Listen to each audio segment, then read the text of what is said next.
Start with two lines, BC and A, BC being greater than A.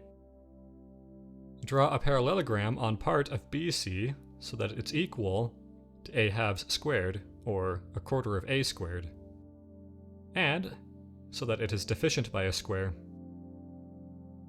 Call the base of this parallelogram BD. So, the parallelogram is made from BD and DC. Finally, let BD and DC be commensurable.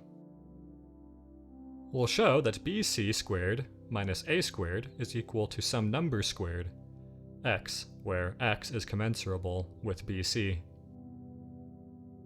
To do so, bisect BC at E and let EF equal ED. Thus, DC is equal to BF.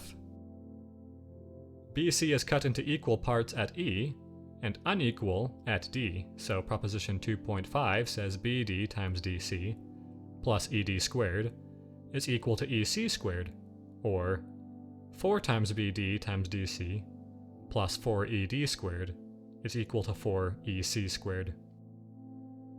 A squared is equal to 4BD times DC, and since DF is equal to twice ED, DF squared is equal to 4ED squared. And since BC is equal to 2 times EC, BC squared is equal to 4 times EC squared. So overall, A squared plus DF squared is equal to BC squared, or DF squared is equal to BC squared minus A squared.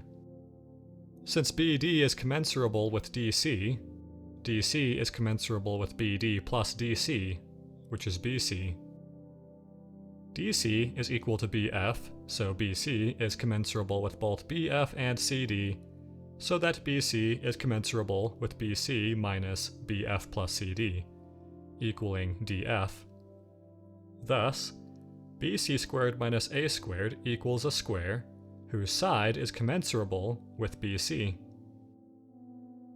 Now the converse. With the same construction, let BC squared minus A squared equal FD squared, where FD and BC are commensurable, and BD times DC is equal to a quarter of A squared. We'll show that BD is commensurable with DC. Since BC and FD are commensurable, BC is commensurable with BC minus FD, which equals BF plus DC. BF plus DC is commensurable with DC, so BC is commensurable with DC. DC is thus commensurable with BC minus DC, which is equal to BD.